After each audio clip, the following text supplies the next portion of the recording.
Hello everyone, I am Sarita Srivastava from Mahatma Gandhi Shikshan Sansthan. Now I am going to teach Hindi Standard 4th. Mahatma Gandhi शिक्षण संस्थान के YouTube channel पर आप सभी का हार्दिक स्वागत है।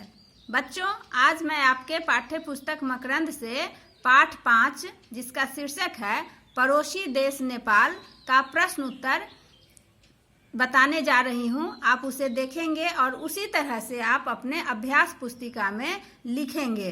भारत हमारा पड़ोसी देश है बच्चों। यह एक पहाड़ी क्षेत्र है।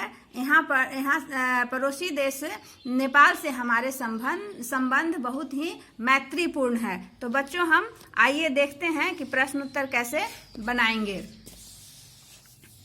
बच्चों, पहला प्रश्न है आपका, नीचे दिए गए वाक्य सही है या गलत बताइए। पहला प्रश्न है बच्चों कि नेपाल पहाड़ी क्षेत्र है। पहला कथन दिया हुआ है कि नेपाल पहाड़ी क्षेत्र है, तो यह सही है कि नेपाल पहाड़ी क्षेत्र है। ख, नेपाल के लोग परिश्रमी होते हैं, यह भी कथन सही है, इसलिए यहाँ सही लिखा हुआ है। ग, नेपाल में अधिक ठंड नहीं पड़ती है, यह कथन गलत है। नेपाल में ठंड पड़ती है, अधिक ठंड पड़ती है, इसलिए यहाँ पर इसका जवाब होगा गलत। घ में है काठमांडू नेपाल की राजधानी है, यह सही है।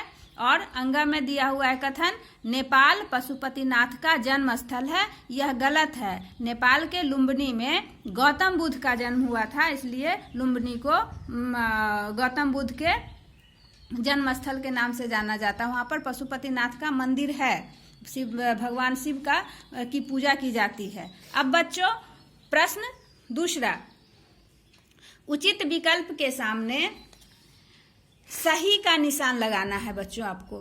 प्रश्न दिया हुआ है क में, गोरखे और शेरपा नेपाल के कैसे निवासी हैं। अब यह प्रश्न जो है वैकल्पिक प्रश्न है।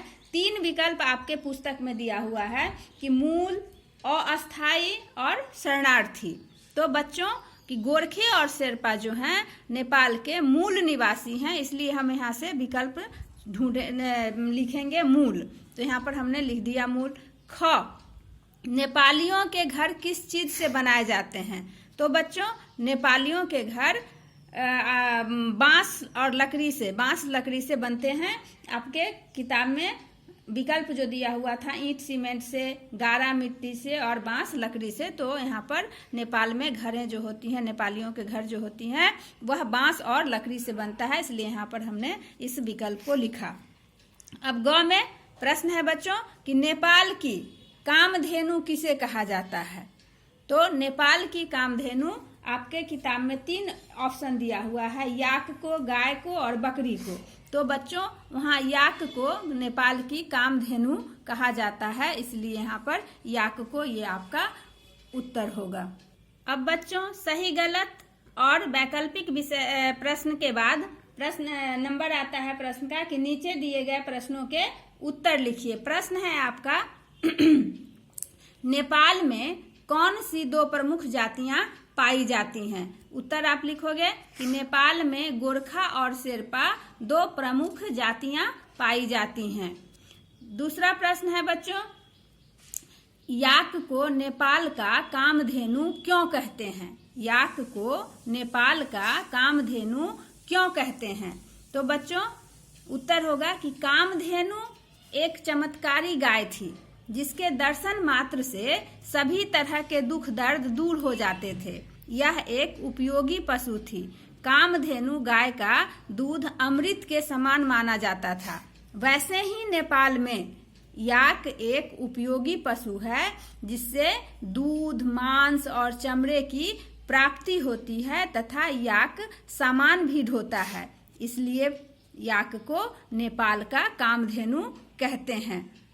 बच्चों, अब प्रश्न ग में है कि त्रिभुवन राजमार्ग किसे कहा जाता है और यह किसके सहयोग से बना है। तो बच्चों, पहले तो कि वहाँ के नेपाल में राजा हुआ करते थे त्रिभुवन नाम के, जो 11 दिसंबर 1911 से लेकर उनकी 1955 तक यानी कि अपनी मृत्यु तक वो वहाँ के राजा रहे थे। इसलिए बच्चों इसका जवाब होगा कि काठमांडू के प्रतापी राजा त्रिभुवन के नाम पर काठमांडू में बने राजमार्ग को त्रिभुवन राजमार्ग कहा जाता है और यह भारत के सहयोग से बना है। अब अगला प्रश्न है बच्चों कि नेपाल और भारत के संबंध कैसे हैं। उत्तर लिखोगे कि नेपाल और भारत दोनों ही एक दूसरे के पड़ोसी और मित्र देश हैं। नेपाल के साथ भारत के संबंध मधुर और मैत्रीपूर्ण हैं। इस तरह से आप अपने अभ्यास पुस्तिका में इन सारे प्रश्नों को इसी तरह से साफ साफ बनाएंगे। धन्यवाद।